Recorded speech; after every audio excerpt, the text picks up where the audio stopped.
नियम विरुद्ध चल रही एडवाइजरी फर्मों पर पुलिस की बड़ी कार्यवाही। एक साथ 13 एडवाइजरी संचालक और 100 से ज्यादा टेलीकॉलर पुलिस शिकंजे में। शेयर मार्केट में निवेश के नाम पर धोखा। इंदौर में प्रतिबंध के बाद देवास से संचालित हो रहा था धोखाधड़ी का धंधा।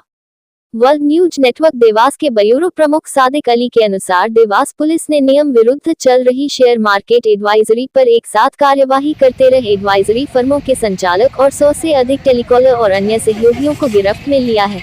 पुलिस अधीक्षक पुनीत गहलोत के अनुसार पुलिस को लंबे समय से अवैधानिक तरीके से चल रही एडवाइजरी फर्मों के नाम से निवेश का झांसा देकर ठगे जाने की शिकायतें मिल रही थी।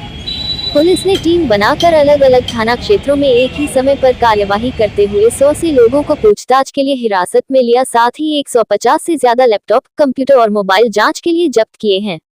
सादिक अली ने एडवाइजरी के संबंध में जानकारी देते हुए बताया कि शेयर मार्केट में निवेश करने के लिए प्रेरक संस्था को एडवाइजरी कहा जाता है। एडवाइजरी फर्मों के द्वारा फोन कॉल के माध्यम से लोगों को अलग अलग कंपनी में निवेश करने और रुपया दोगुना या अधिक लाभ प्राप्त करने के लिए प्रलोभन दिया जाता था। जब निवेशक का पैसा किसी गलत कंपनी में लग जाता है और निवेशक दिवालिया हो जाता है, तब इन एडवाइजरी फर्मों की पोल खुलती है। एडवाइजरी फर्मों के लिए सेबी से लाइसेंस लेना जरूरी होता है।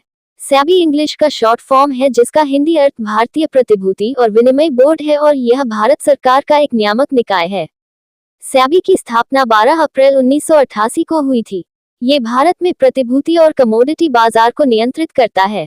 सेबी का ये लाइसेंस एक विशेष जगह पर ही कार्य करने के लिए दिया जाता है, लेकिन यहाँ पर इंदौर और अन्य जगह के या कैंसिल हो चुके लाइसेंस के आधार पर बड़ी संख्या में एडवाइजरी संचालित हो रही थी। इस अवैध काम की पुख्ता जानकारी न होने की वजह से इन फर्म में नौकरी करने वाले युवक युवती भी पुलिस की गिरफ्त में आ गए हैं।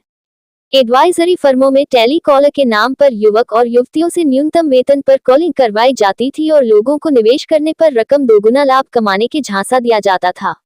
बेरोजगार युवा इस काम को अच्छी नौकरी समझकर इन फर्मों में टेलीकॉलर की जॉब कर रहे थे, लेकिन कार्यवाही में अधिकतर टेलीकॉलर भी फंसते हुए दिखाई दिए।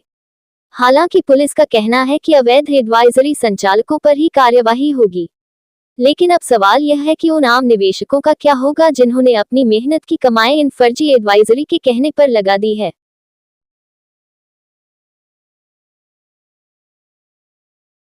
पुलिस को सूचना मिल रही थी कि यहाँ पर जगह जगह पर कुछ एडवाइजरी फर्म्स के नाम से कुछ आउटलेट्स ओपन किए गए हैं, जहाँ पर 10 से 15 जो एम्प्लॉयज़ हैं वो काम करते हैं और कई लोगों का एक जो ह्यूज डेटाबेस है उनके पास, उनको कॉल करके और इन्वेस्टमेंट एडवाइस के नाम पर उनके साथ ठगी करते हैं।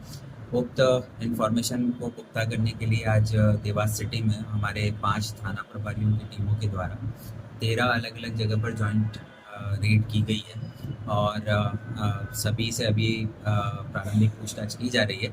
प्राइमा फेसी कई सारी ऐसी अनियमितताएं वहाँ पर मिली हैं जिनको हम वेरीफाई कर रहे हैं और सेबी की गाइडलाइंस के अकॉर्डिंग इनका जो भी रूल्स इनको फॉलो करना चाहिए उनके बारे में भी हम तलाश कर रहे हैं और इसी के साथ कोई धोखाधड़ी का एंगल या फिर अन्य कोई क्रिमिनलिटी अगर इन्वॉल्व होगी तो आगे की वैधानिक कार्यवाही। कितनी जगह पर दबिश दी गई और कितने लोगों को लाए? 13 जगह पर पैरेलल जॉइंट रेड हुई है और उसमें करीब 100 से 150 के आसपास लैपटॉप और 250 से 300 के आसपास मोबाइल फ़ोन्स रिकवर हुए हैं, जिनको अभी हमारी टीम इंक्वायर कर रही है और करीब 100 से 150 के आसपास यहाँ पर एम्प्लॉयज़ थे जो काम कर रहे थे, उनको भी पुलिस पूछताछ कर रही है। सर किस तरह से ठगी करते थे?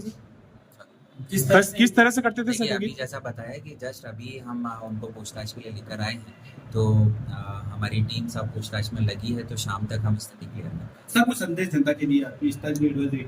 देखिए, हम देवास पुलिस की साइड से लगातार साइबर फ्रॉड के लिए भी जनता को जागरूक कर रहे हैं और इन्वेस्टमेंट एडवाइजरी के नाम पर अल्प समय में राशि को 2 गुना करना, 3 गुना करना के नाम पर जो धोखाधड़ी से संबंधित मैसेजेस आते हैं, तो वो एक फ्रॉड हैं और जनता से हम अपील करते हैं कि इस प्रकार के बहकावे में और लालच में नहीं। Thank you.